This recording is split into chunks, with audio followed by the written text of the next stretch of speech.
the people have a duty and there's an absolute need for them to unite together and so that they can defend themselves, and because they're going to have to soon. And you could say, oh, you're not going to vote. No, I'm not going to fall for that red herring. That vote is not going to correct this country. No vote is. We don't maintain our rights in the ballot box or in the courthouses. You maintain your rights on the premise in which they were established, and that is protecting them on the ground. And if you look at it, how did our rights get protected in this country? Through a bloody Revolutionary War. How are they defended? Even the military and the police understand this. You don't protect rights through writing some legislation. No, rights are protected when you have good, righteous police protecting it, or you have people willing to stand up, or you have a military doing righteous things, protecting freedom with a gun in their hand. Welcome to Rice TVX and the latest transmission of Rice Against the Grain. I'm Rice, and today I am joined by a real American hero and patriot who stands up for freedom and injustice. I am joined for the 5th time by Ammon Bundy. I will include a link down below in the video description for the playlist that I created with all of his previous appearances.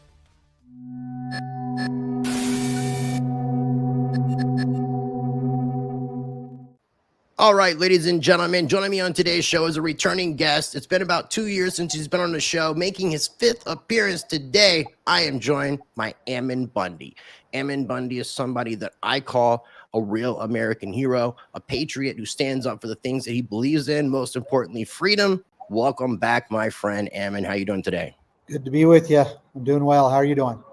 Doing awesome, man. I know we had to reschedule this a couple times, but I do appreciate you making the time to do this interview. The reason I had reached out to you last week was because of what happened with a gentleman by the name of Vem Miller. And I did an interview with him. And the reason I reached out to you is because he directed and produced a documentary called Bundy versus Deep State, which I definitely want to get into.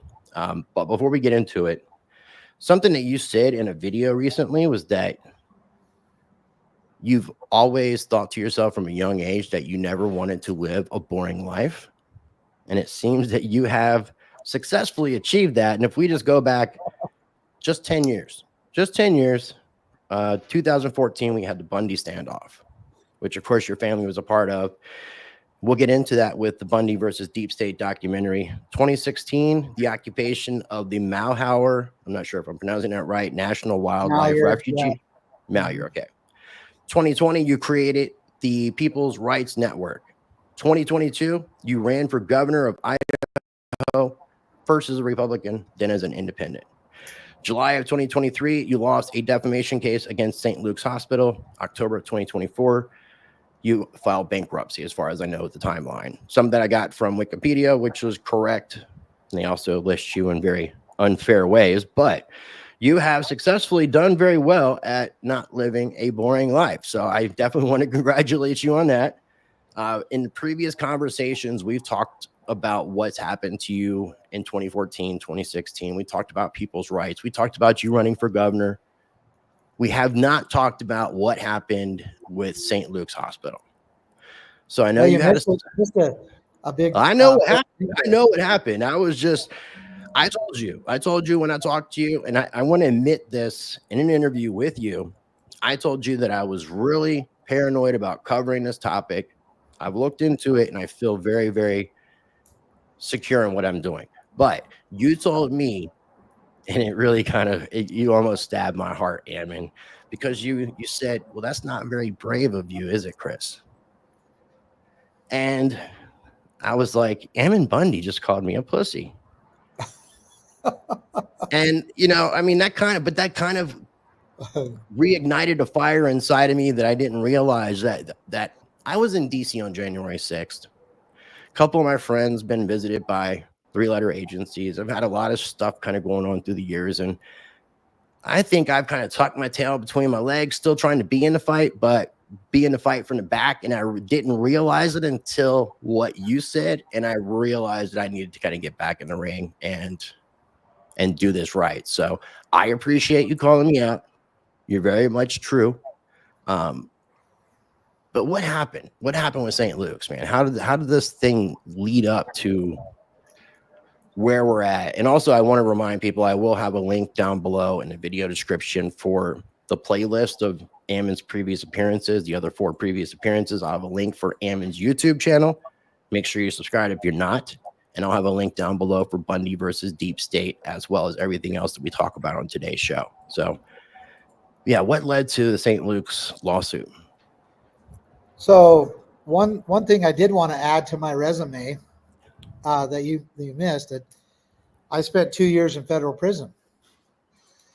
In between the standoff and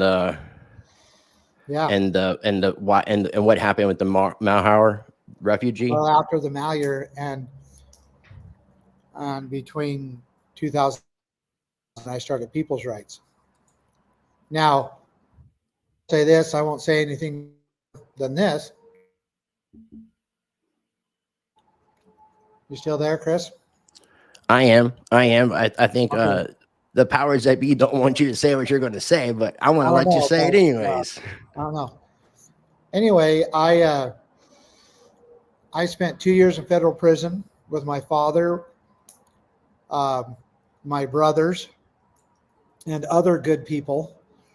And we were never, ever convicted of even a misdemeanor. And half that time is spent in solitary confinement. Never even not even a misdemeanor, not even an infraction. But yet they put us in prison for 2 years.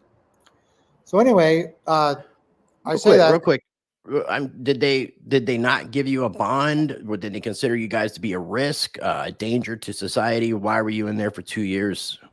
So when my attorney tried to fight for our release for bail, the prosecutors, the U.S. attorneys, actually said that we were the most dangerous men that they had ever prosecuted.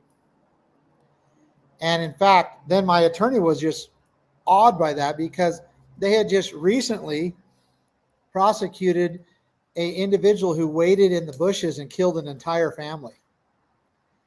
And that same prosecutor said we were the most dangerous men that he'd ever prosecuted. Anyway, ultimately, we went through a trial in Oregon. We were found not guilty on all charges by an Portland, Oregon jury. We went down to Nevada to another trial down there. They were trying to prosecute us for a bunch of garbage down there. And the court had to dismiss that case with prejudice, because it was the prosecutors were acting in such what they call prosecutorial misconduct. And we walked out of those prisons after 2 years. We were never convicted of anything, not even an infraction, not a misdemeanor, nothing. Went back home to our family. What was the actual verdict? Not guilty in Oregon, and then in Nevada, they dismissed the case with prejudice, meaning they can't prosecute us again. With prejudice. So if you do something without prejudice, you can bring the suit back. Yeah. But It was so gross of misconduct by the prosecutors and by the federal agencies that the judge was like, no, we're not going to allow this case to come up again. Now, there's a lot to it, but we were innocent. We were innocent the entire time, but we sat in prison for 2 years, federal prison for 2 years, away from our family. We're just family men, ranchers and business owners and family men. I've got 6 kids, wife. My brothers are similar, and we're just all family men. So anyway, add that to my resume. But now back to your question, Chris.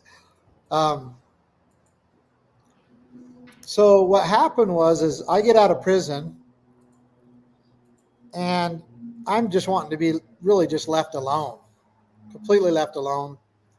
Just want to take care of my family. And I was able to do that for a couple of years. And then the COVID thing started, the whole COVID garbage. And where you kept having issues with, I wouldn't say issues, but you kept having to make a bunch of different court appearances. Well, not yet. I mean, I began to rally people, because the governor of Idaho, Governor Brad Little, he put the state on lockdown through executive order. And, basically is acting like very, very similar to what I just came out of, which was federal prison. But he was going to do that to the whole state. That's how he acted. And I could see easily a pattern of what was going on. And I just wasn't going to live that way. I just came out of prison. I wasn't going to go into prison in my own home, and I can't go to church, can't visit my neighbors, can't, go to work, can't provide for my family, can't travel. So anyway, I began to rally people in Idaho against it and was very, very successful, where we pushed back so hard that they began to back off.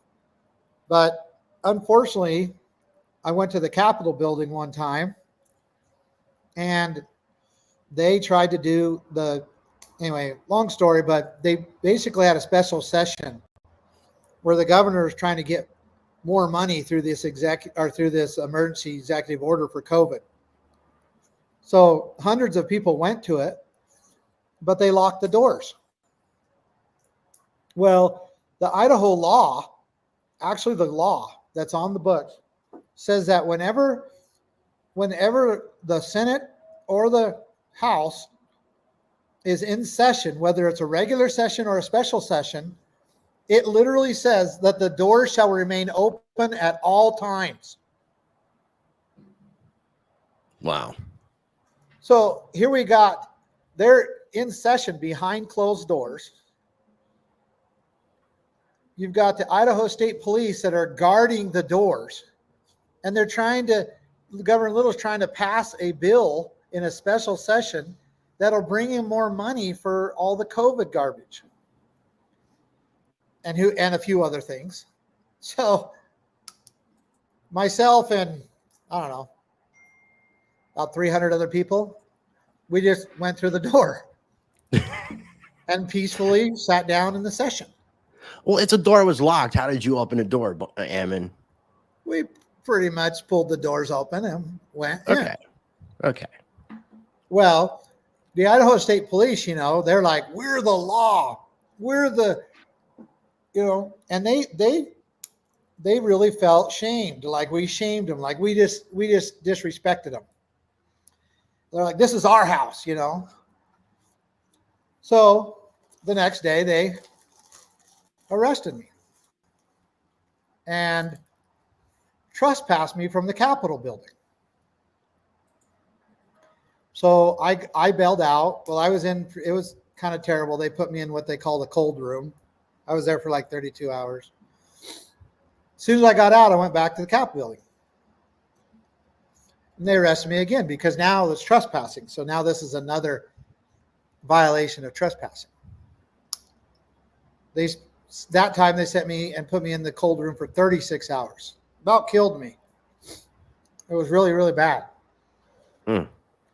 And this is an Ada County, jail, which is in Boise. So anyway, I get out, and then, so now I'm arrested twice, right? And this is after I had started the People's Rights Network, and there's like almost 70,000 people, or almost 70 or 80,000 people in it. I can't remember. It was either 67 or 76,000 people. Anyway, so, there's a lot of movement going on there. And so then, right around that time, I organized because remember, the state's locked down, and by the governor's executive order, and he did it, not that Idaho had any type of numbers of COVID. He did it so he could get this federal funding, these, billions and billions of dollars of federal funding.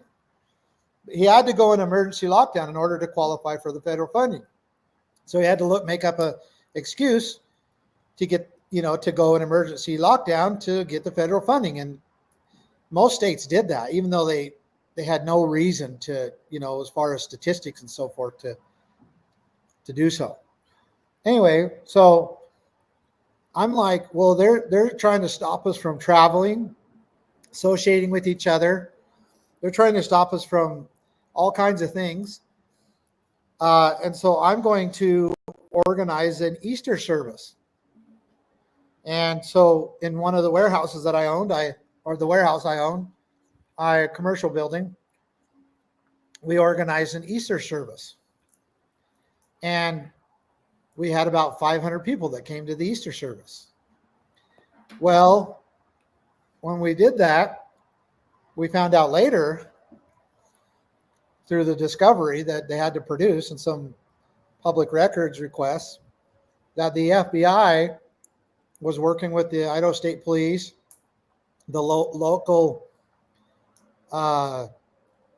police and the cities and so forth, and they were going to do a raid and do mass arrests at the Easter service. And the agency that was over it was the FBI Joint Terrorist Task Force. And so we get all these records and we see how, the state of Idaho, the FBI, some of the local municipalities, actually not the sheriff's office though, the sheriff told them no to where I was at, in the county I was at. But, this got me on their radar again. Again. And, again. Hang on. I don't think you ever actually got off their radar, to be honest with you.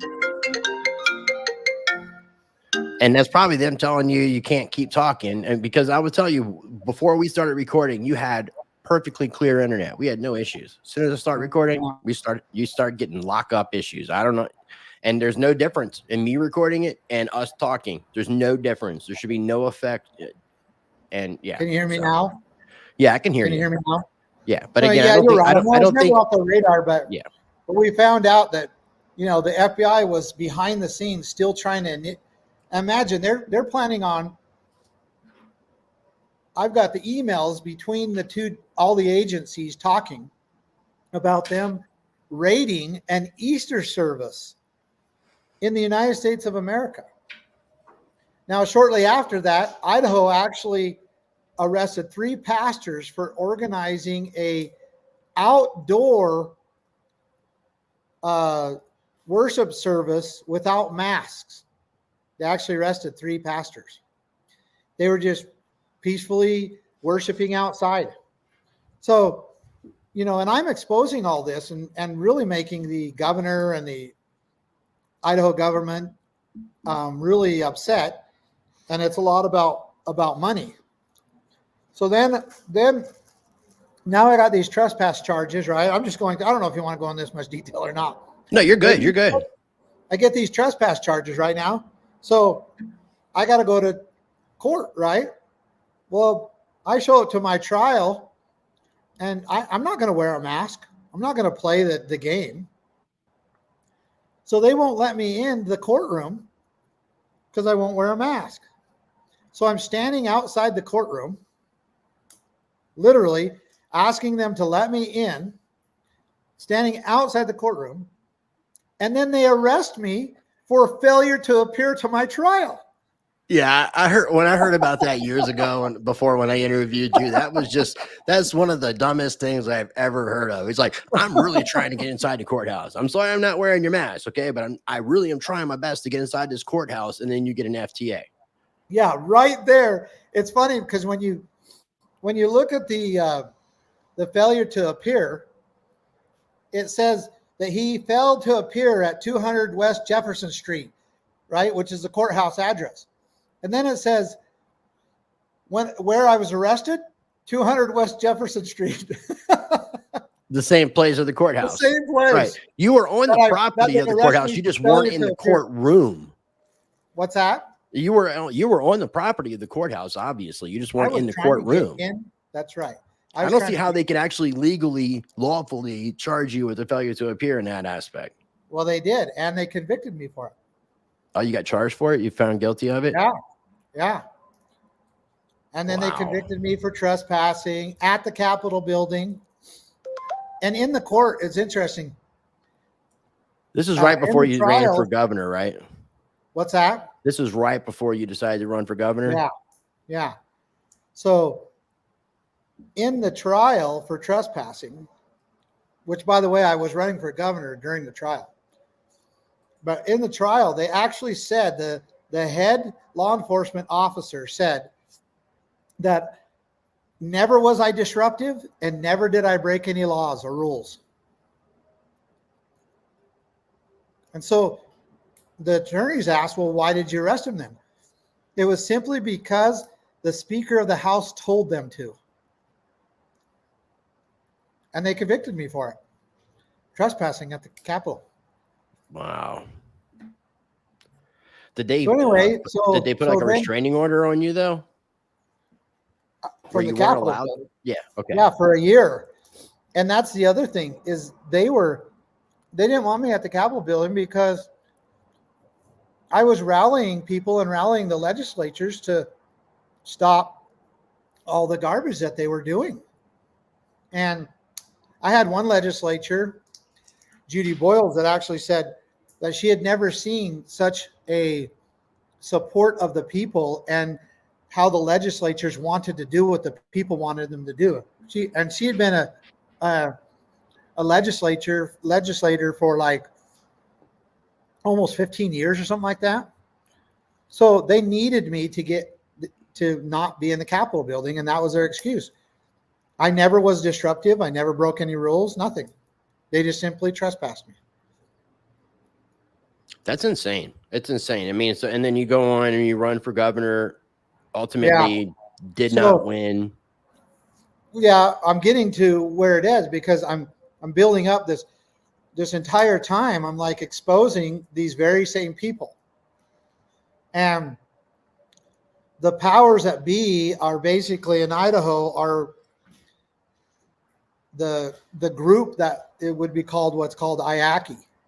And it's like Idaho Commerce and Industry Association, I think is what it is, or industry, yeah.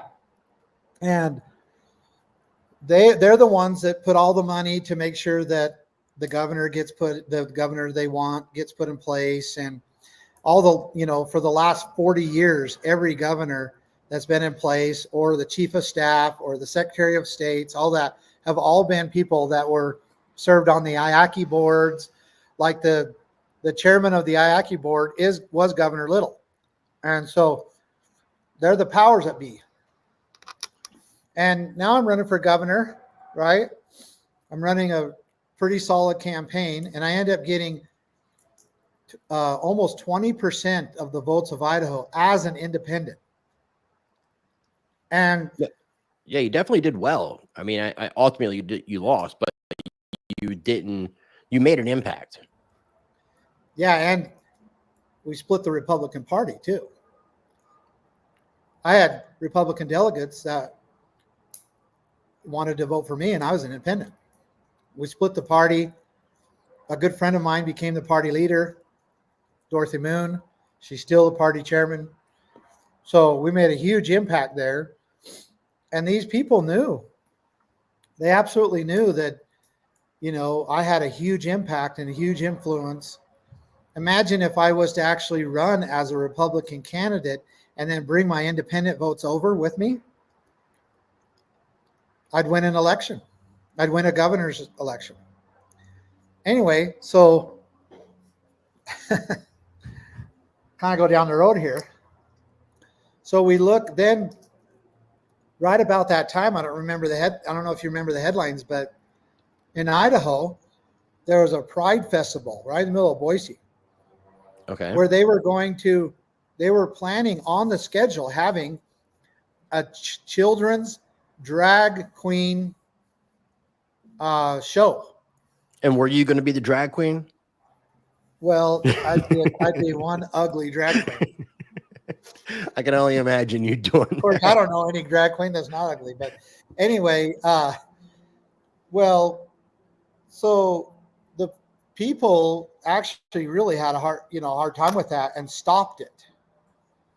And, I was part of that. I definitely can't take the full credit because like the Republican Party chairman who I said was just placed in there, Dorothy Moon. She was a big part of it, and many others were a big part of it. And they were just like, you can't have 11-year-old boys dressing up as drag queens and doing sexual acts in front of other people. One is against the law, and two, it's just gross and immoral. So anyway, the Pride Festival took that off. But before that, they had a whole bunch of sponsors for the festival. And who were they? They were all the main funders and controllers of IACI. And the number one on the list was St. Luke's Hospital, who also, by the way, there's only, I might get this wrong, I think there's only 8 hospitals that in the United States that perform sex change surgeries on minors, and St. Luke's Hospital is one of them. So I began to kind of expose this, right? And then shortly after, they actually take a baby from 2 wonderful, wonderful parents. His name was Cyrus. Baby Cyrus. And he happened to be the grandson of the primary marketing advisor for my campaign, Diego Rodriguez. Who was listed as a associate of yours that was, this website keeps putting up pop-up blockers and I'm getting tired of it. So you and associate Diego Rodriguez were ordered to pay St. Luke's over $52 million in damages from a defamation lawsuit. Yeah, so they took his grandson, Diego Rodriguez's grandson. Diego Rodriguez was my campaign advisor, marketing advisor. And who took him? St. Luke's Hospital. St. Luke's. And what was the reasoning? What was the reasoning for that? They said, so I could give you a pretty good background. So he developed what they call cyclic vomiting syndrome, but they didn't know it at the time. It's basically an allergy to proteins. He's 10 months. They're starting to introduce him to a lot more solid foods, and he keeps throwing up. They've been working with doctors and nutritionists, but what happened was he threw up a bunch because they were trying some different things. And the doctor was like, or the nutritionist, I think it was the doctor that said, hey, go to St. Luke's and make sure he gets hydrated, because St. Luke's could do IVs on infants. Right. So they do that, and the doctor, and I warn you about this. They will try to take this down. Well, okay. So what I'm letting you speak as to what happened. I'm not going to add any of my opinions or give anything that I think may be factual or not factual. All I can do is get your side of what happened, because I feel like it's a little bit ridiculous to get sued for that amount of money for a defamation lawsuit. The only other thing I've seen similar was Donald Trump with what happened with him with one of those suits. So I've never heard of that sort of what's the word I'm looking for? But damages. I've never seen damages, $52 million, which basically, before we get too into it, took everything away from you. You lost your home. You lost the shares of your businesses. They seized all your bank accounts, which we'll get into. I just wanted to kind of just specify how much they've gone after you. I mean, I even want to kind of get some information that you don't mind sharing about the bankruptcy case, but I'll let you continue on where you left off. Yeah, I'm just saying that, St. Luke's is publicly funded and they got a lot of donations. They run on a $600 million annual budget. They're extremely politically motivated because they control the state of Idaho through IACI and the governor and so forth. I became a huge target, and lo and behold, my campaign advisor's grandson gets taken because they took him to St. Luke's Hospital thinking that they're going to get help. And the doctor basically said he was underweight by a few pounds and then called CPS. and they end up taking him. It's just insanity. So I got involved and said, hey, this is wrong. The parents had done nothing wrong. They're wonderful parents. They've already been working on this issue. There's no reason to take him away from the parents. Not only that, he was nursing. His primary, whenever the proteins didn't work right, he could always nurse. Well, they took him away from his mother and separated from his mother, would not let them be together. And during those days that they were separated, which I think was 5 days or 4 days or something right in there, Cyrus went downhill terribly. And I've got pictures of it. And I believe they almost killed him. And finally, they let his mother in to care and to nurse him.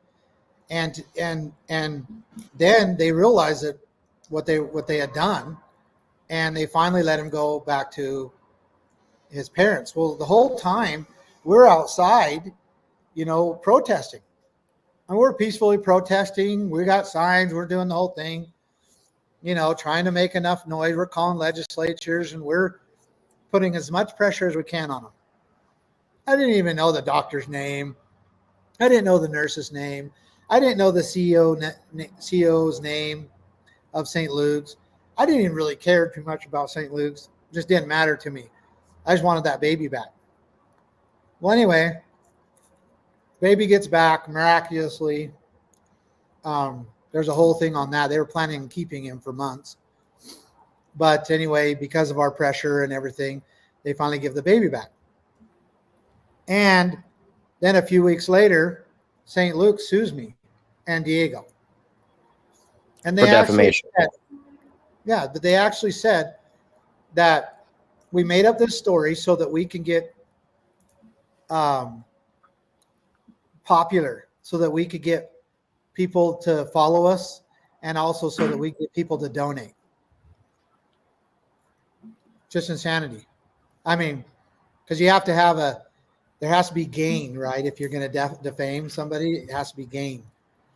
And they said just so many lies. It's just unbelievable. They actually said that I called for their death. Just a lie. They said that the FBI warned them not to bring in the emergency helicopters. Again, the FBI was behind a lot of this too.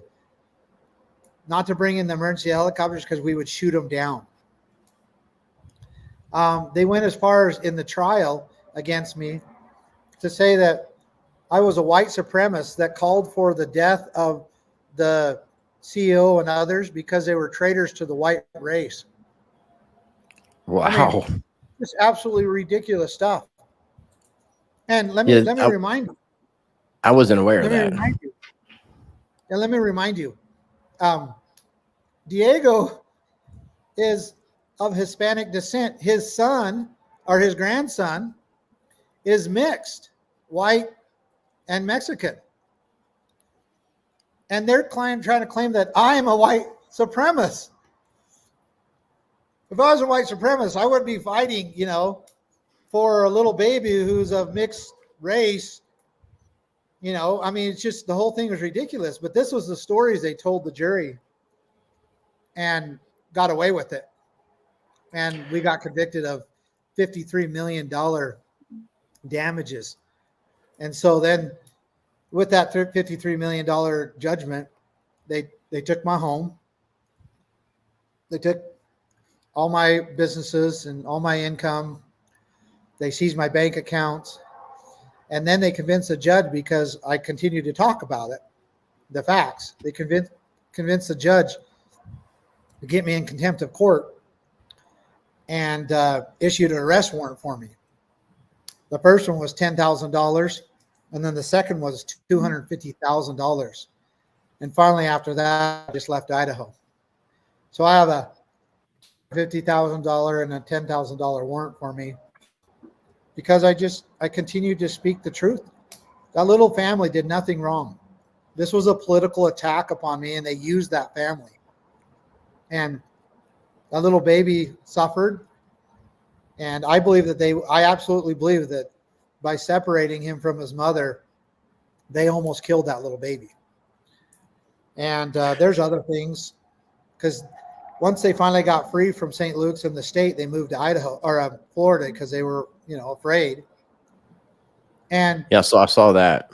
And then Osiris ended up having what they call C. diff infection or a C. diff. Well, What is that? It's a disease that you get in hospitals when they try to put that tube down your nose and it's not sterilized.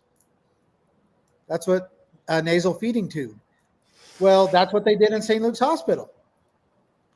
I mean, there's really only one place he would have got that, and that's at St. Luke's Hospital. So anyway, he had to get over that. Just the whole thing was bad, and St. Luke's was right in the middle of it. And then they want to make it look like, oh, they didn't do anything. Well, the doctor threatened the family with CPS.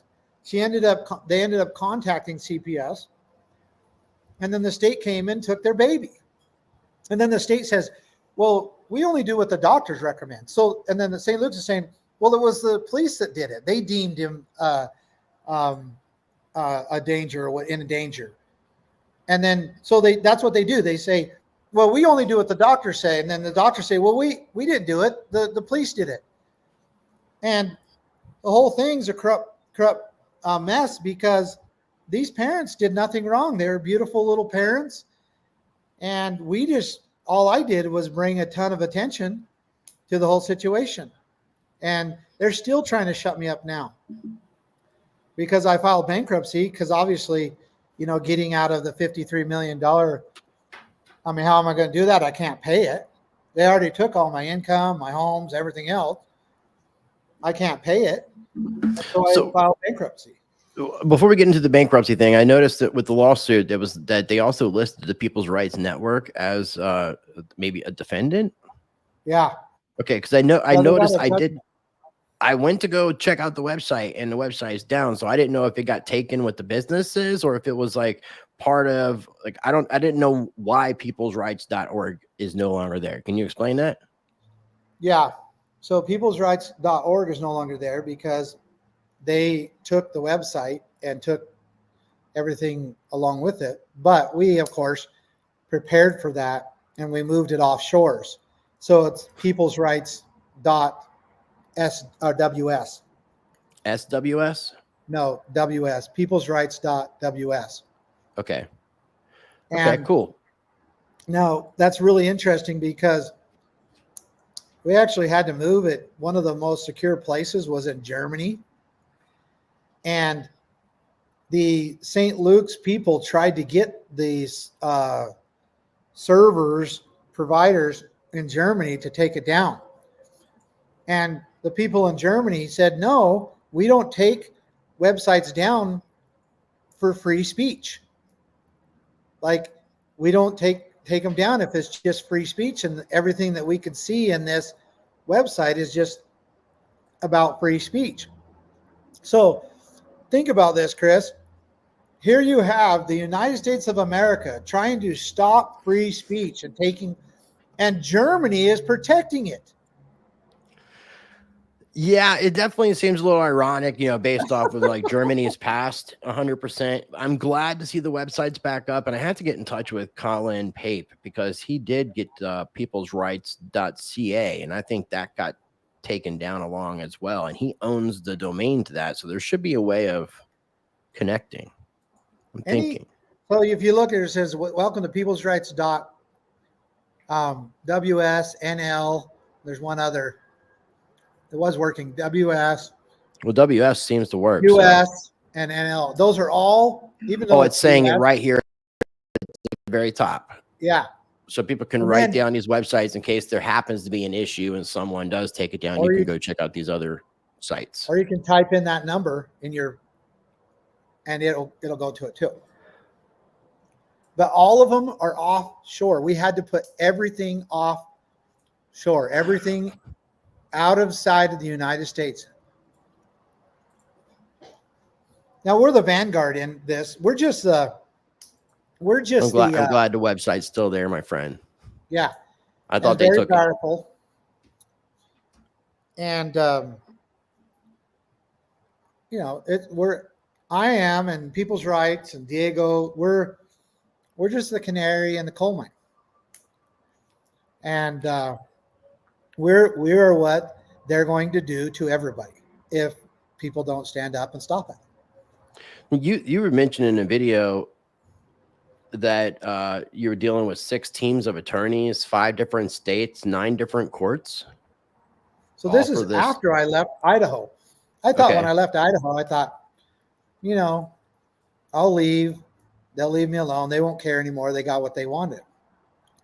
But I left, and then they continued to litigate against me with 6 teams of attorneys, 5 different states, and 9 separate courts. So then I filed bankruptcy, and through the bankruptcy process, you have to kind of declare what you want to try to keep, what you need to survive. And I listed my work vehicle, my wife's vehicle, and then I listed my tools because I'm by trade a diesel mechanic. And I listed our clothing and a little bit of cash because they took all our bank accounts. So the only way we can function is through cash, right? And a few other little things. Well, the St. Luke's attorneys, teams of attorneys, came to the court and in this last hearing and asked the judge not to allow me to have anything, not even our clothes. When was the last hearing? What's that? When was that last hearing? I'm just trying to get an idea of the timeline. About 3 weeks ago. Okay. So then recently, just a couple days ago, from what I understand, they filed a they filed a lawsuit within the bankruptcy case against me. I guess it's called an adversarial case, where they're trying to make it so that the judge cannot discharge any debt against me. So I don't know, I've done a lot of talking, but I mean, think about this, Chris. And I don't know quite how to articulate it. Maybe you can do it better than I can. But if I've been okay, successful my life. I'm 49 years old. I just turned 49. And, I've been working pretty hard consistently since, I left the ranch. I, of course, worked hard on the ranch too. But so say I was 18 years old. So from 18 to 49, I probably built wealth up to probably around $6 or $7 million.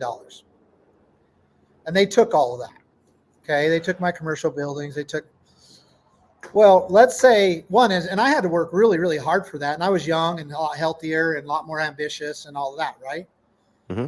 Well, now let's say 30 years, took me 30 years to build up 7 million. So let's say I could do it again and wanted to do it again over the next 30 years. So I'd be pretty much 80 years old, and I'd build up another $7 million. I have a $53 million judgment against me.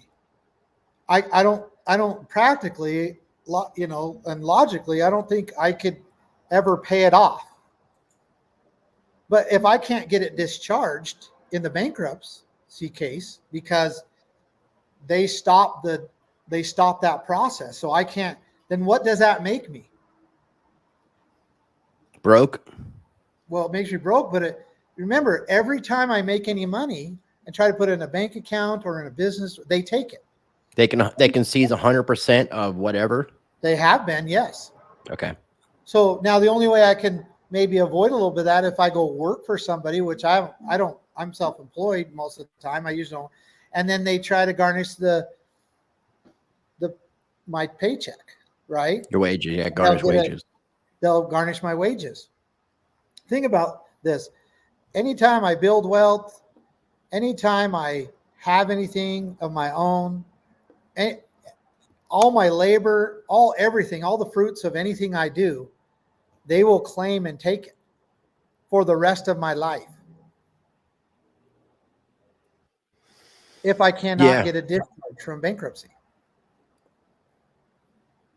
And it's definitely, I think it's a very steep, high amount. I mean, again, I've never seen, I don't study these things in a lot of length, but aside from, like I said, the Donald Trump issue, I don't think I've heard of damages being $53 million for a case against a hospital, which I find Well, very interesting as well. it just shows how ridiculous it is, but it is reality. And the point is I'm trying to make, and I haven't been able to articulate it very well. I've tried a couple times, but they want me to be their slave for the rest of their life. They don't want the debt discharged, and so that they can come after me the rest of my life. Well, Ammon, it's, it's because you are an American hero and a patriot who stands up for things, and you become a thorn in the side of a lot of individuals, not just in Idaho. I mean, obviously, I think a lot of your problems started around the 2014 time period, maybe a little bit before that.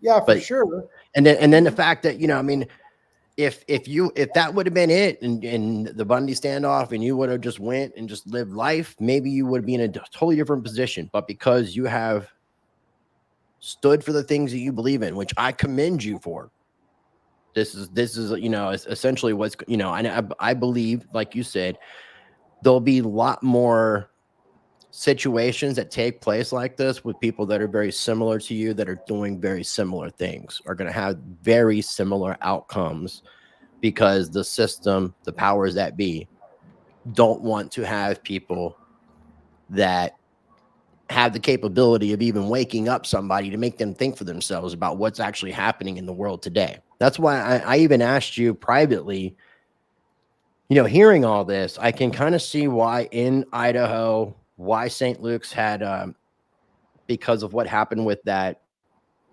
rally that you're talking about, and canceling the drag queen story hour and such.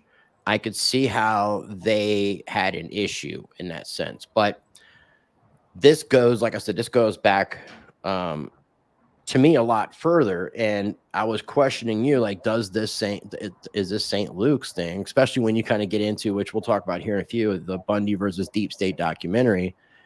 Is there more to this entire situation than just the hospital, St. Luke's, being upset about defamatory comments being made? Yeah, of course. It was never about that. It was one about stopping me from being able to rally the people of Idaho and possibly run again. But as I've mentioned, and I've never really made it clear completely, the FBI was behind all of this. The FBI was prodding a bunch of the things during the COVID against me. Then they're prodding St. Luke's to file a lawsuit against me. And they're actually making things up, like we were going to raid the hospital, or we would shoot the emergency helicopters out of the air. They were terrifying the St. Luke's security and making them act in weird different ways. And then, of course, St. Luke's is motivated to come after me. And they do it through this private lawsuit. But the thing is like, it's, I don't know how to articulate it, because, like, what do they want? I'm in a whole nother state. They've taken everything from me. They've taken my businesses. They've taken my house. They've taken, anything of real value they've taken from me. They've taken my bank account. They have me basically operating on a cash basis, which I'm fine to do, but, they've taken it from me. And then they're spending like tens of thousands of dollars a week with all these legal teams coming after me still. And, like, what do they want? And then why would they want the debt not to be discharged? Why wouldn't they just say, well, we got him, right? We got him. We took all this stuff. Now he could discharge the debt and hopefully go away, right? But why would they not? Like, why are they acting so vindictive? And I know it's not just St. Luke's. I've known it's not just St. Luke's all along. The Idaho State establishment is involved in this. We have a clear connection in many things that are connected with the FBI that are involved in this. But I guess kind of the point I'm trying to make is, if I can't get the debt discharged, it leaves me where I have to either leave the country or try to live under the table the rest of my life. Or I have to just come out and physically fight them for my property and my life and my liberty. I don't have a choice. Like, I don't have a choice. And I've been Go ahead, sorry. I've been the peaceful one. Why do you think I left Idaho? Because I was like, you know what? Not worth it. I'll try to be peace. I'll just leave the area. I'll recoup. I mean,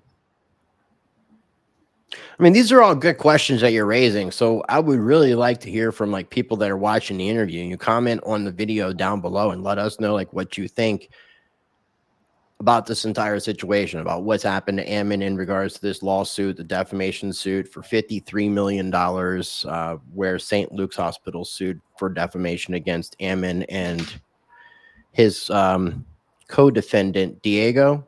I'm trying to pull up the article. Yeah, baby Cyrus's grandfather.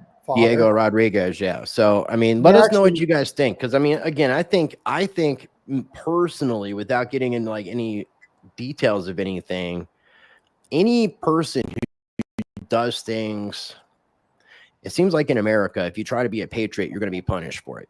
That's my opinion. And the more that you become a thorn in whomever's side, the more that they're going to push back harder. And basically, in a sense, the situation has put you in a bind where you're kind of like stuck. And it could essentially, depending on, who the individual is in this kind of situation, it could effectively stop what you've been trying to do, standing up for the things that you believe in, because every time you do it, there seems to be repercussions. Well, I'm 49 as well. It's like, are we hard-headed? Are we going to learn our lesson? Or is this something that we need and should be doing? All of us should be doing. Well, see, and I, even at my father's ranch, people have to understand, I had excuse me, I hadn't lived on the ranch for 20 years. And I went back to help my family. I had obviously visited the ranch, worked on the ranch, but it more as just helping them. I had already left the ranch when I was a young man. I hadn't been back to live there or to work on the ranch for 20 years. I went back to help my dad and my family. And then in Oregon, I went to go help the Hammond family. And we were successful at the ranch, and we were successful in Oregon. The Hammonds were pardoned by President Trump because of what we did.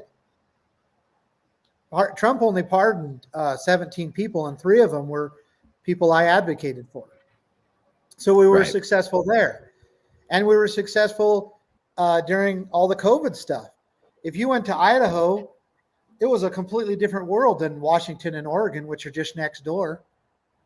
We were completely free. And that's because we pushed back and said, we're not going to live the way you want us to live just so you can collect federal money. That's what we said to the governor. And then, so we were successful. I was successful in my campaign. I didn't win, but I was absolutely successful in what we did. And then I was successful in getting baby Cyrus back. And all of it was because I was able to rally tens of thousands of people fairly quickly. And they needed to crush that. They needed to make it so I look like a liar. Like here I am attacking this poor hospital. I'm lying about doctors and police. And that's where they made it. And all of it's proven in court. So now, I'm the liar, because they need to stop the ability for people to rally and to stop these things. So they could do the ranch, so they can do what they want to with the ranch, so they could do what they want with ranchers in Oregon and the Hammond family. So they do what they want during, pandemics and all of that. And so they could do what they want with our children without anybody standing up and saying, hey, this is not okay. So they crush people like me.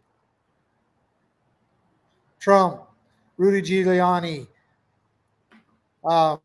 Alex Jones, the list goes on. Tucker Carlson. Even though Tucker Carlson made it through there without personally being affected, he did go through a defamation lawsuit, if you remember.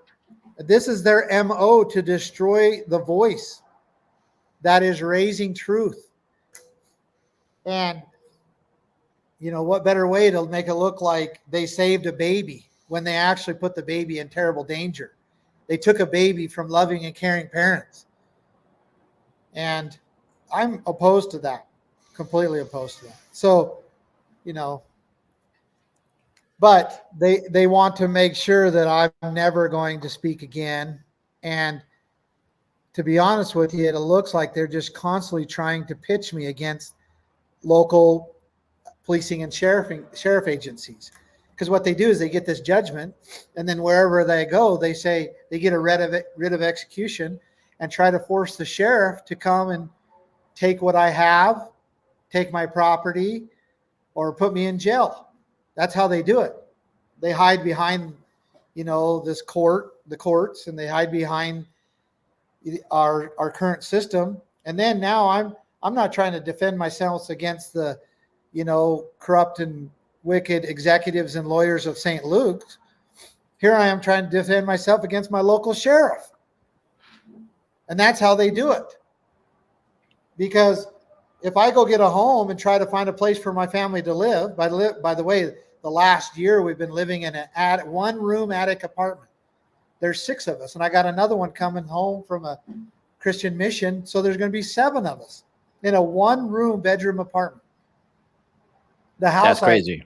The house they took from me was a 5,700 square foot home on 5 acres in an orchard and a great big shop next to it.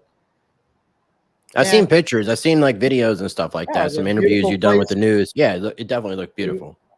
Beautiful place to live, and I paid for it, and they took it. And now we're in a one-room. So what if we can't stay there forever. I mean, I can't stay there at the good graces of a friend, and trade him work in order to stay there. At some point, I got to get a house. Well, let's say I go get a house, and then let's say the first thing they'll do is they'll go to the court and try to take that house, and then they'll send the local sheriff out to me to drive me out of my own home again. And what am I supposed to do? Just let them do it the rest of my life? No, that's a good question. I appreciate you taking a stand against things that you believe in, man. I think this is definitely a really. So I'm going to correct. This is an insane situation. I mean, Chris, I remember a lot of it. I'm going to correct you. I have taken a stand to protect people, not taking a stand in the things I believe in. Obviously, I believe that we should be free, but I have taken a stand to protect and help people, and never myself. Why do you think I left Idaho? Injustice would be a good word. Well, but for people, my family's been on that ranch since 1877. My dad owns the property rights, the water rights. He owns that land. It's deeded with the state of Nevada, and the federal government tried to take it. So I went to go help him. The Hammonds, the same situation. I went to go help them. I tried to do my best to expose and help the people of Idaho during pandemic and all of that. Baby Cyrus and his family. And then when they came after me, I was like, you know what? You can have my house. You can have my bank accounts. You can have my businesses. Just leave me alone. But they won't. It's definitely a really awful predicament. It is. And I mean, you raised a lot of really good questions. I don't know what I would do had I been in the situations that you've been in. So, but since you've been mentioning things about what happened at the ranch and your father, I think it's a good time for us to kind of lead into the Bundy versus Deep State documentary. So there's a documentary. I don't know exactly when it came out. I think it's only been about a month, maybe less than a month and a half.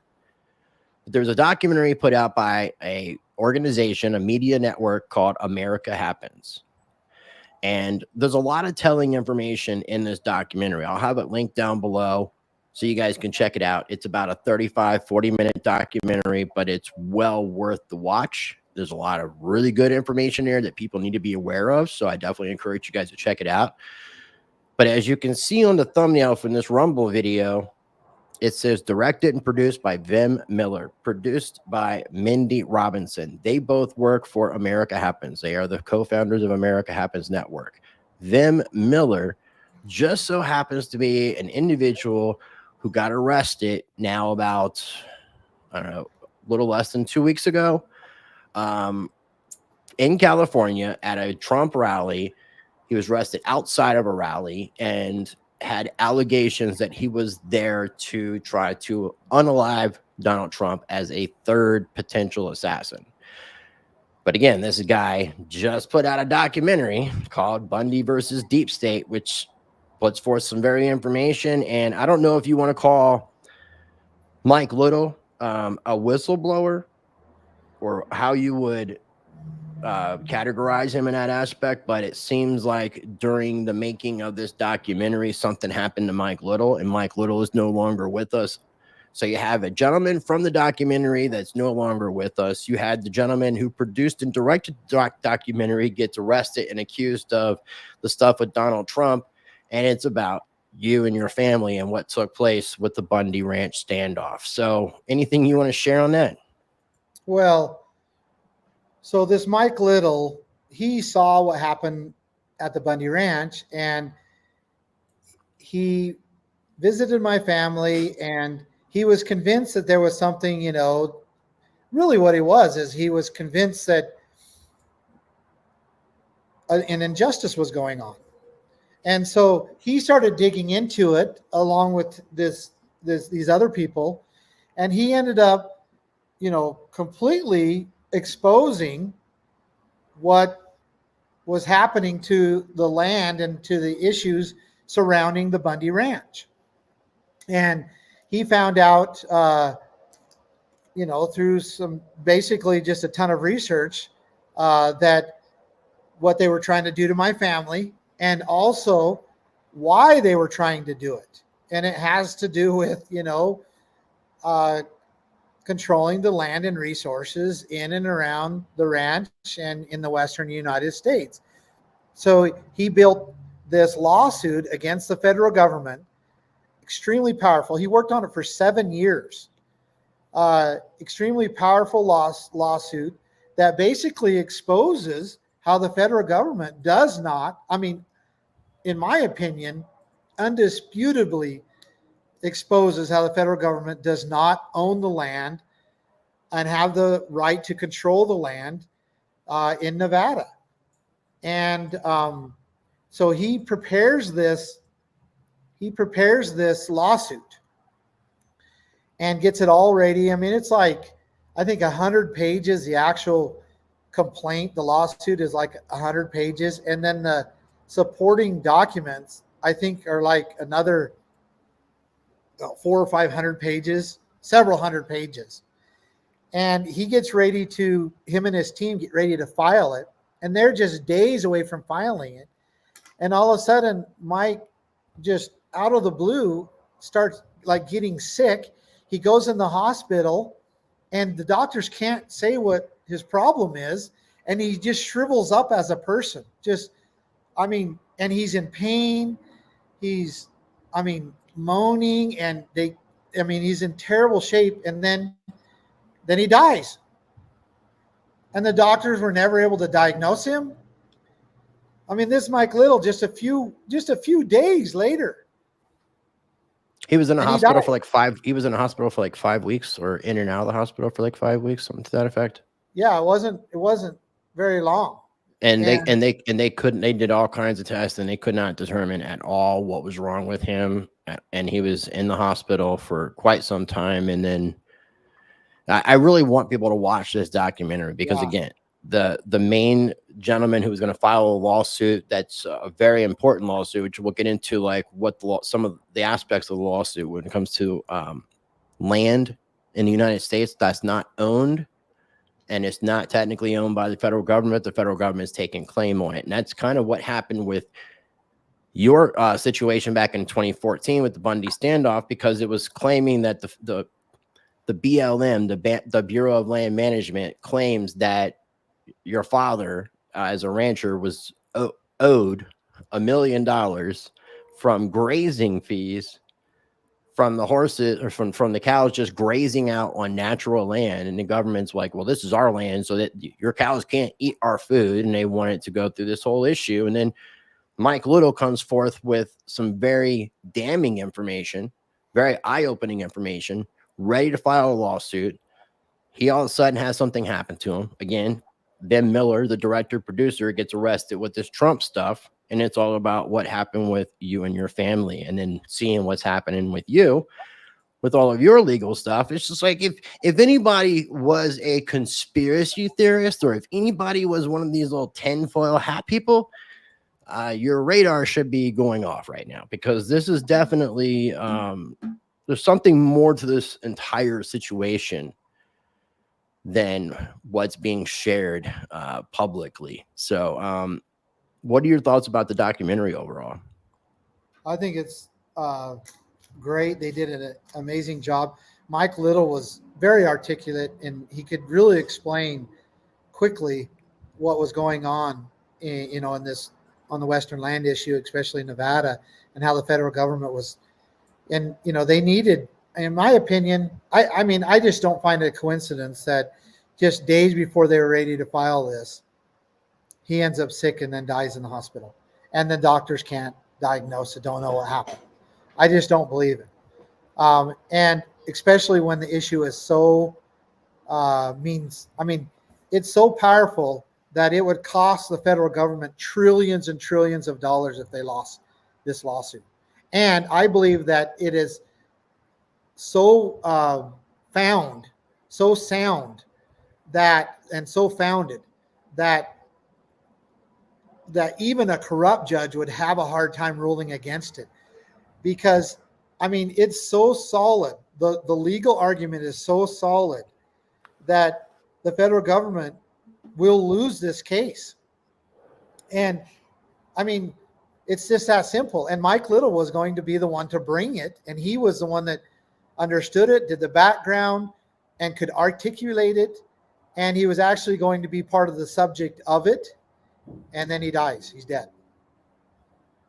Yeah, I stopped believing in coincidences a long time ago. I'm pretty sure you have too. And again, I did that interview with Vem Miller, and we talk about this. We talk because I one of the questions that I wanted to ask Vem, and I guess I'll even ask you, is do you think that what happened to Vem, as far as being arrested outside of a Trump rally and accused of what he was accused of, is purely coincidental? Or do you think it has anything to do with not just the documentary Bundy versus Deep State, but the work that he's putting forth? Well, when I saw this individual was arrested, Vem Miller, and understood that it was the same guy that was sitting on my parents' couch just a few weeks prior at the Bundy Ranch, I couldn't believe it's a coincidence. I cannot believe that it would be a coincidence. And I believe that, I have no evidence, so I guess you can call this a conspiracy theory, but other than just the coincidences, but I've seen too much the way the FBI operates. And what the FBI does is, in order to justify their existence, because they shouldn't be around, there should not be federal law enforcement, period. It's unconstitutional. The FBI should be gone. They're extremely dangerous and have become very much like the SS secret police and the Third Reich. They just should not be around. They're extremely dangerous to the people. Now, why do I say this? Because this is how they operate. They actually go out and they create a crime, then they find the perpetrator, then they catch the perpetrator, and then they say, look what we did, public people. We found this terrible perpetrator that was going to do this terrible thing, when they created the whole thing. This has happened over and over again. All you got to do is look at the history of the FBI and go into their cases and look far enough. How many cases of these domestic terrorists that they actually lose in court? They actually have to let these people go because they made it up. And same with January 6th, no different. They're finding out right now, Congress is doing investigations, other bodies are doing investigations, finding out that a huge majority of those that were actually motivating and getting people to go in the Capitol building were the FBI. The paid actors, yes. Yeah, so that's what the FBI does, and they do it, one, to try to destroy their political enemy, because political warfare is isolate, demonize, and destroy. That's what the FBI does. But two, to make themselves look like they're needed. so that we keep putting billions and billions of dollars into the FBI program. And it's extremely dangerous. Thousands and probably tens of thousands of people are literally in our federal prisons right now that are innocent people that were set up by the FBI. And that's exactly what they did at the Bundy Ranch. People don't understand why the case was dismissed. It was dismissed because the FBI tried to hide over 3,800 documents, exculpatory evidence that they were involved. They tried to scrub that they were involved, that everything, like that they weren't even in existence at the Bundy Ranch. And they were the pushers and the shakers behind the whole thing. They tried to cover it all up. And we found it and exposed them, and then exposed it to the court. And it was so bad, the court had to give up and dismiss the case. So I know this firsthand. That's what the FBI does. They create a crime, they find a perpetrator, then they catch a perpetrator, and then they blame the crime on them, and they created the whole thing. That's what they do. I mean, police officers do that with drugs and all sorts of things. I mean, you can have a person who has no intention. He can be walking out of his house, has no intention to purchase anything illegal, no sort of substance that law enforcement may deem to be illegal or unlawful. No, none at all.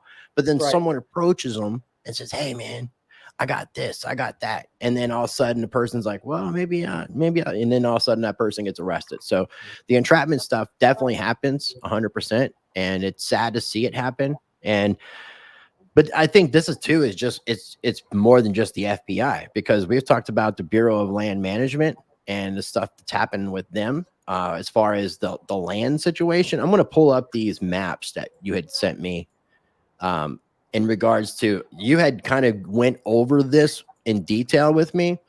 Yeah. But this to me kind of backs up all of the majority of Mike Little's case without the specifics, and why the situation took place at your father's ranch with the Bundy standoff. Can you explain what we're looking at and then guide me through what you want me to share with everyone else? So this is a map done by the federal government. So it's federal government maps. All these maps I'm going to show were done by the federal government. This is a map that shows the red is what the federal government claims they own. And so you can see the Colorado Rockies there. They claim over 51% of the western United States. And it's completely unconstitutional. As you can see, the eastern states are 2%. And that was primarily constitutional. They've claimed over 51% of the western United States. It's unconstitutional.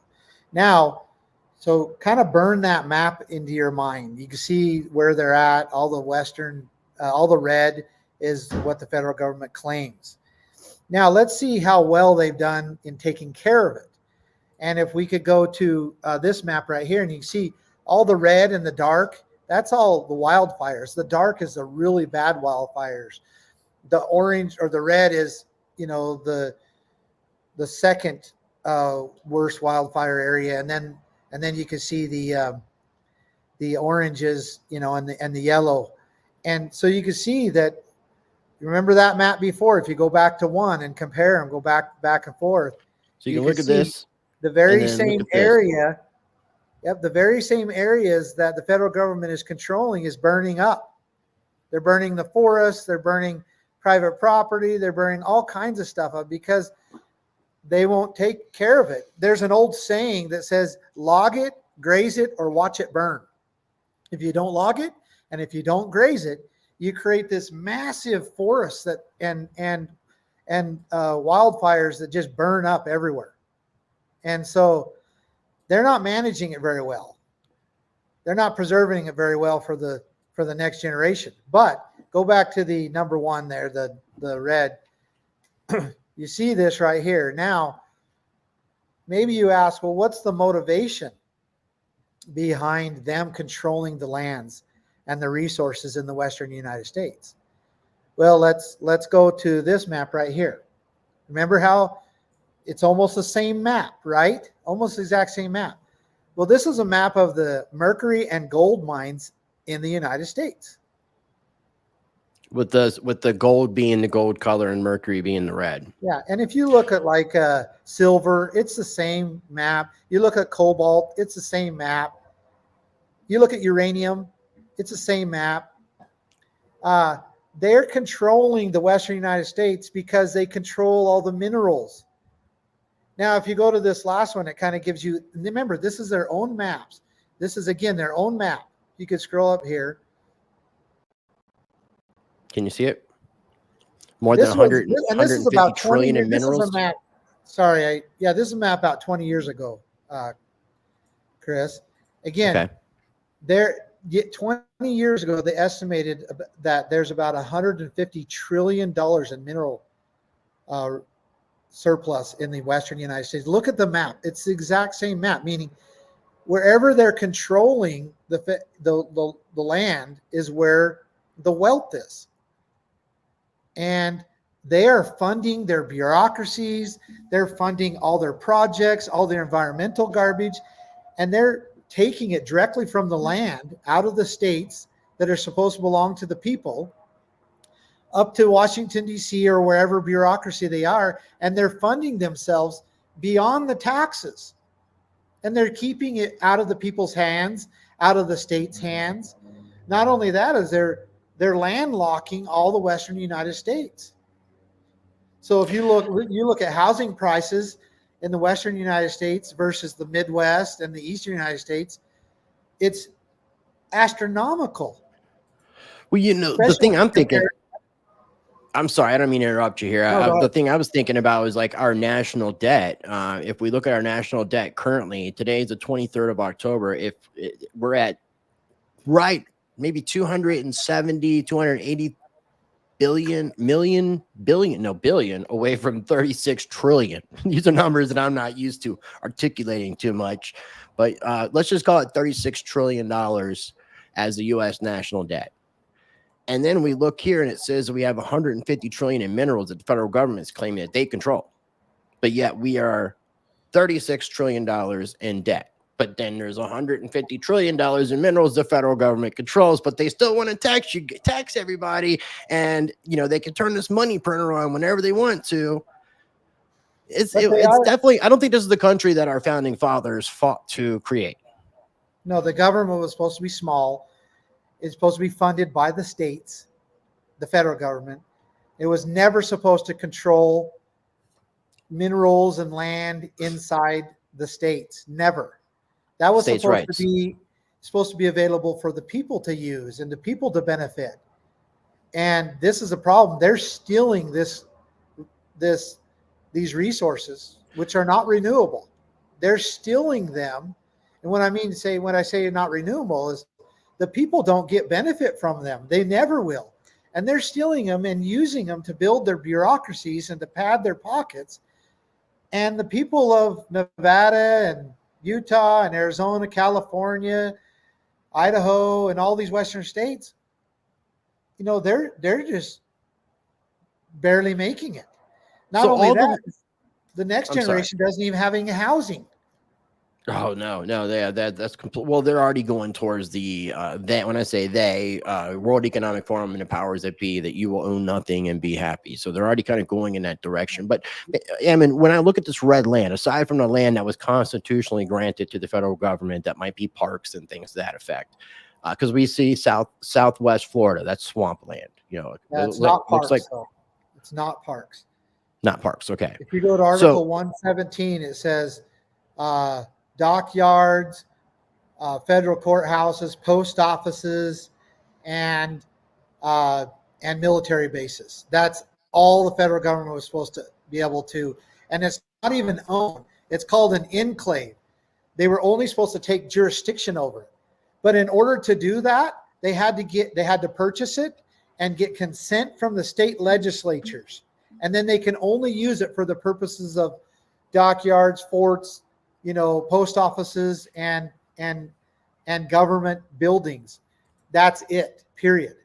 And the government would have had to purchase that land from the state directly. And so then the land that the government's claiming to own under the BLM, would that be owned by the states themselves? Yeah, or the people. The people of the state. Yeah, because the way it worked, and man, I have some really good maps that show this, but I don't think I can get them up here. But the way it works is, so the federal government would either acquire land or get land through military purpose, whatever, right? So like the where they came out west and they would get territories. They would get control of territories, either through purchasing or conflict or whatever. And it would become a territory, which was a huge territory, which is other properties of the United States. And then they would break those territories down into, once they could get it populated. So they would do things like the Homesteading Act. They would get people out there and it would populate the territory. And once it became populated enough, they would break it down into territorial government, where the people start governing themselves, but it's still under the control of Washington, D.C. Then once it become populated enough, the whole goal is make it a free, independent state where the people are governing themselves and they're part of the union, no longer under the control of the federal government. A free, independent, sovereign state. And that's what it did. And the United States became that way. But what happened is, and even the Western United States became that way. But what happened is because west of the Colorado Rockies, it was very arid.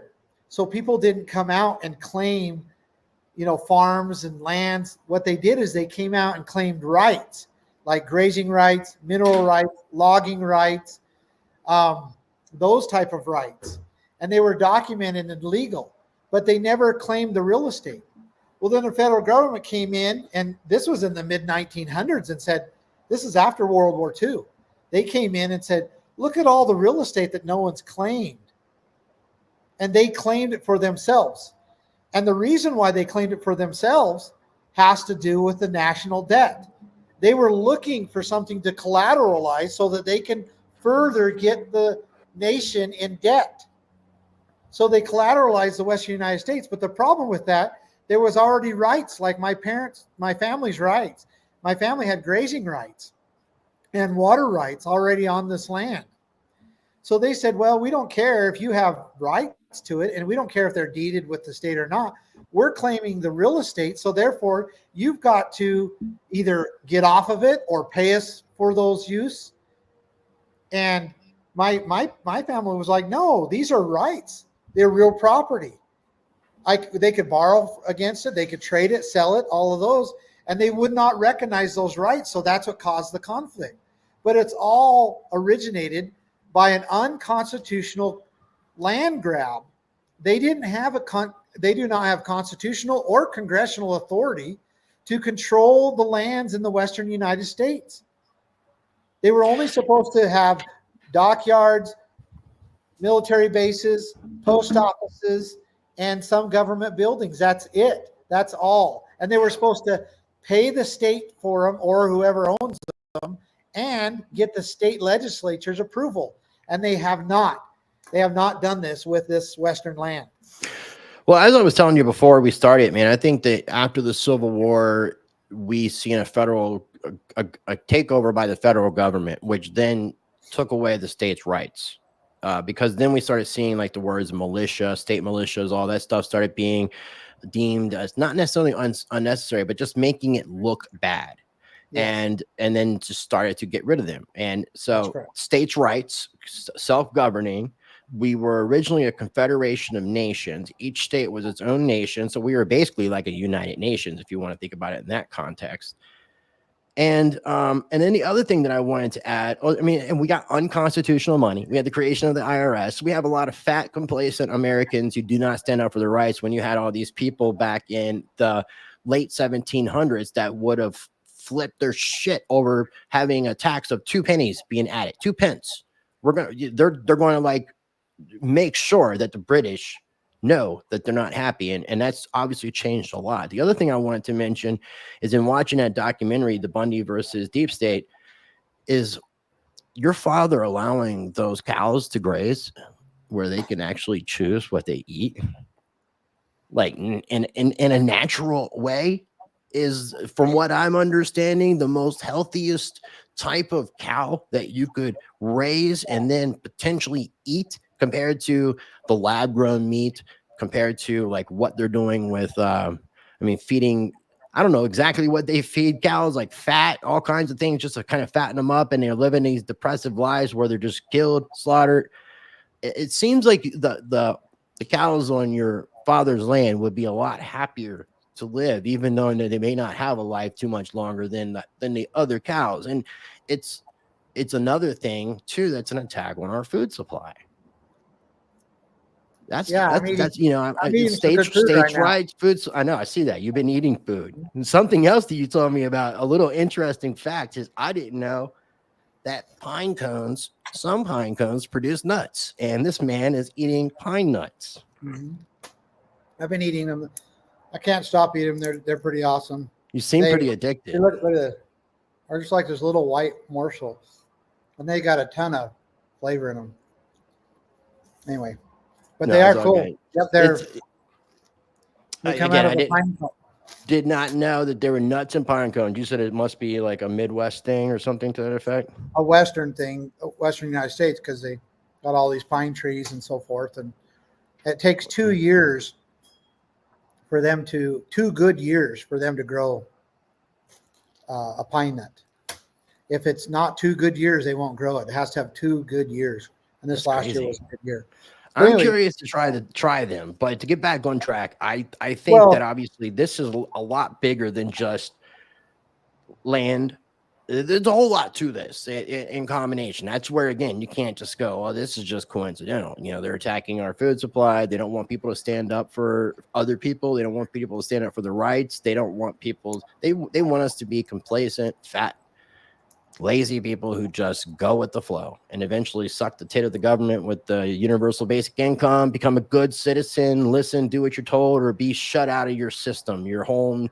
You can't have no money, all that crap, with the CBDC, digital ID, social credit score that, they're essentially trying to introduce. It's just sad to see where we've come as a country. All right, my friend. Do you have any? I was just going to say, my dad's, if you were to there's a scale of meat, beef, I guess, and it's 1 to 5, 5 being the highest quality. And it's not necessarily taking into content like the most tender, but it's the best meat for you. If we were to harvest our meat directly off the range, it would be a number 5. It is the highest quality meat that you can get. You can't hardly get that meat anywhere in the United States. It's so difficult, but the range naturally produces that. And anyway, but real quick, how many farmers did you say ranchers were ranching around the area that your father was when the standoff took place? 53 ranchers. My dad's the only one left. I was going to say, how many are left? Yeah, my dad's the only one left. Now, is your dad still allowing the cows to graze freely? Yeah, so it comes down to my dad's grazing rights. See, that's what my family came and settled this area in 1877. And they began to establish grazing rights, because all the rights, property rights in the United States, are established by prior appropriation and beneficial use, meaning they were there first and they continued to use it. And then you could deed those rights with the states, and they became a property right. My family went through that process. My dad owns those rights now. He either inherited them or purchased them. And he owns those rights, the grazing rights, and he owns the water rights. And he owns them all over this land. And he did it legally, he did it properly, and he's never stopped beneficially using the land for those, which is required. You either use it or lose it. So my dad has absolutely 100% legal rights to graze his cattle on his ranch.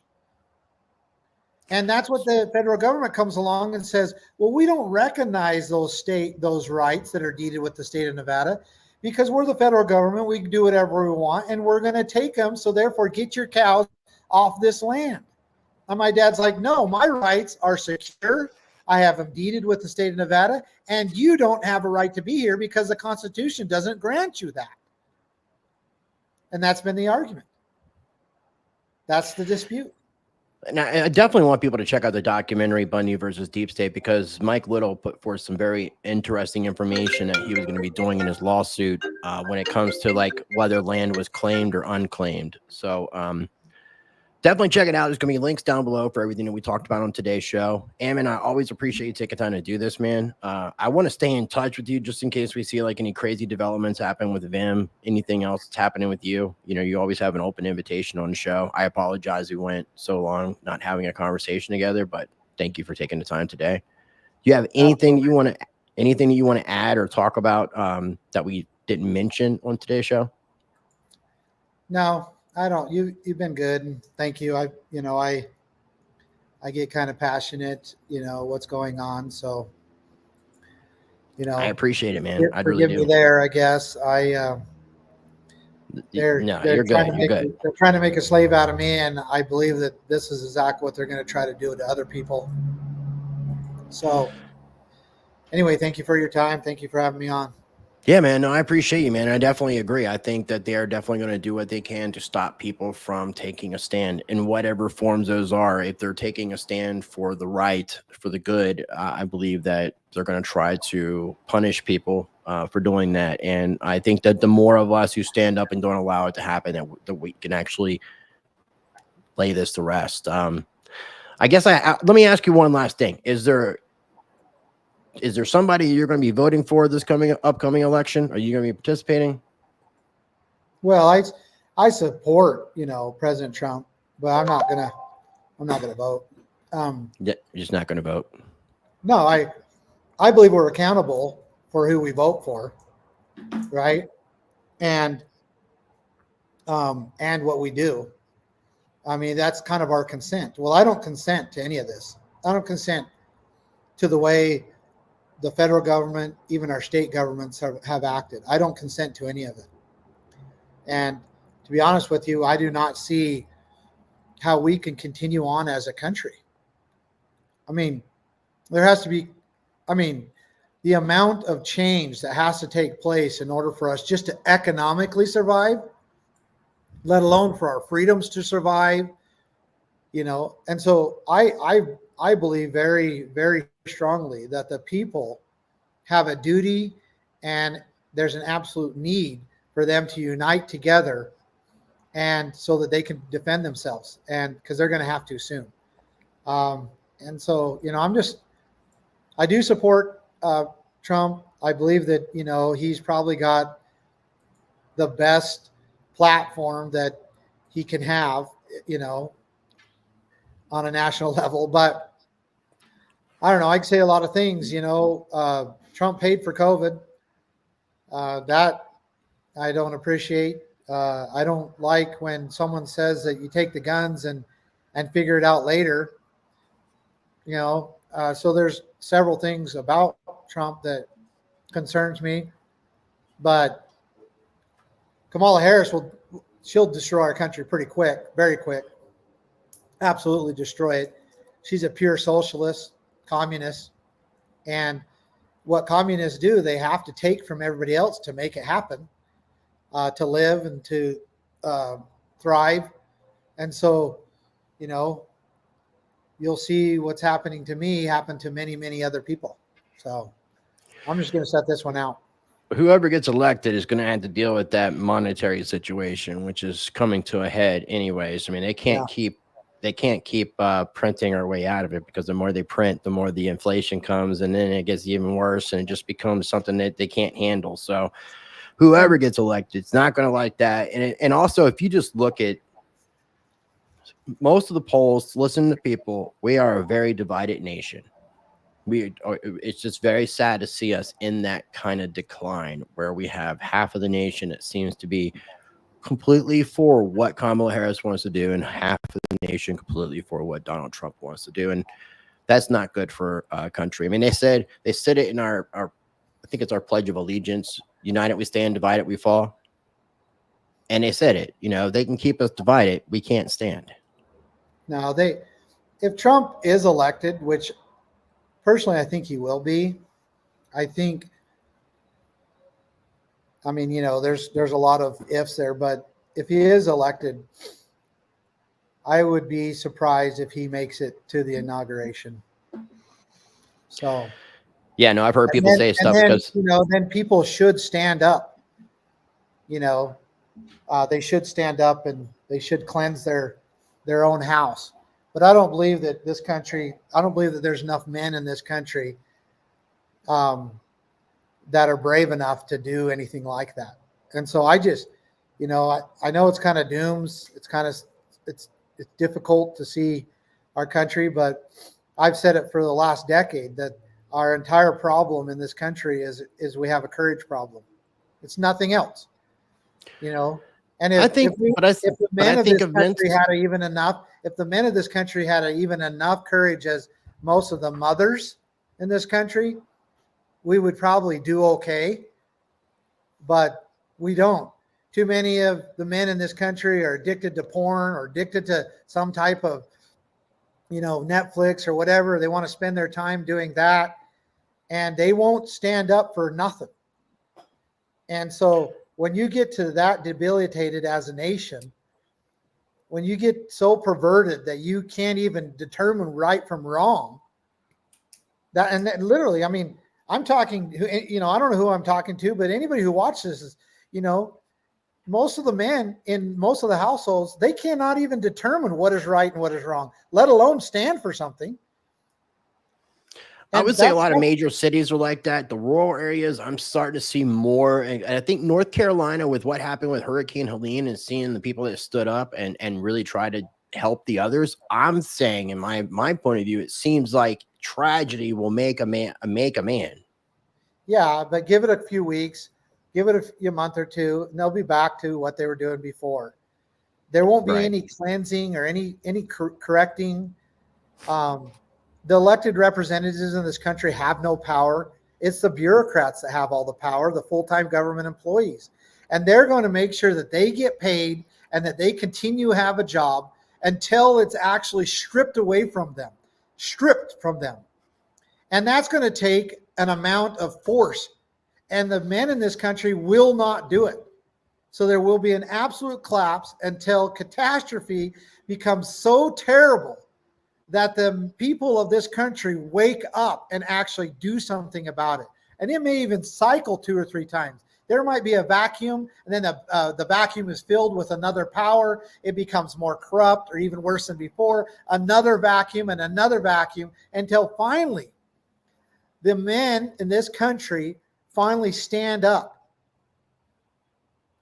But right now it's not going to happen. So someone like me is just a martyr. Because I have stood up. There's no one that could ever say in this world that I have not stood up to the wickedness that's been going on. So my garments are clean. My garment is clean. And you could say, "Oh, you're not gonna vote." No, I'm not going to fall for that red herring. That vote is not going to correct this country. No vote is. We don't maintain our rights in the ballot box or in the courthouses. You maintain your rights on the premise in which they were established, and that is protecting them on the ground. And if you look at it, where did our rights, how did our rights get protected in this country? Through a bloody Revolutionary War. How are they defended? Even the military and the police understand this. You don't protect rights through writing some legislation. No, rights are protected when you have good, righteous police protecting it, or you have people willing to stand up, or you have a military doing righteous things, protecting freedom with a gun in their hand. This is ridiculous that you protect rights. Somehow you've been duped into believing that you protect rights in the ballot box or in the legislative capitol or in the courthouse. That's ridiculous. That was always just to maintain rights. That was always to just like make sure that the Make sure bureaucrats that don't you, be so you big. secure them. Yeah, secure the rights. Make sure. But you actually protect rights. You actually secure your rights through defense. It's always been that way.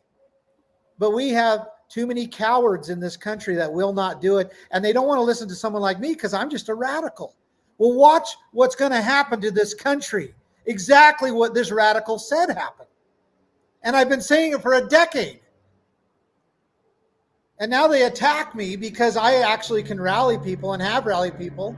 They got to completely destroy my ability to have any influence on anybody so that they can continue on in their little plot, destroying this beautiful country, raping this beautiful land for their own benefits, destroying farmers, ranchers, loggers, individuals, just so that they can survive and live off of them. Well, there you have it.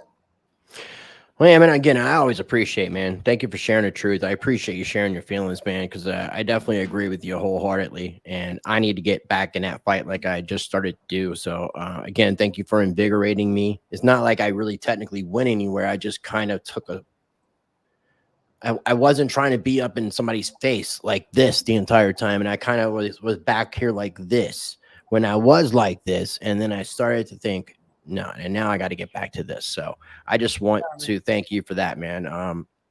And I'd love to hear what people think about this conversation. So definitely comment down below. I'm going to have links for Ammon's YouTube channel. So make sure you're subscribed. If you're not on Rumble, Ammon, you should create a Rumble channel. I would just recommend that just so you have another channel. And I will also have a link for the Bundy versus Deep State documentary that's going to be on the America Happens YouTube channel.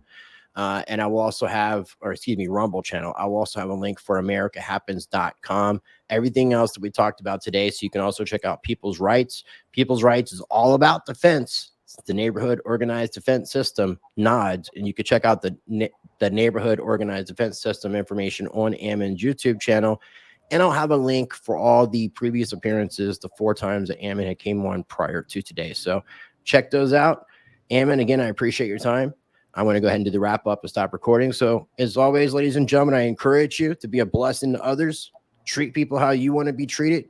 Be the glitch that you want to see in this matrix. Be the change that you want to see in this world. Question everything. Know yourself. And until next time, practice change.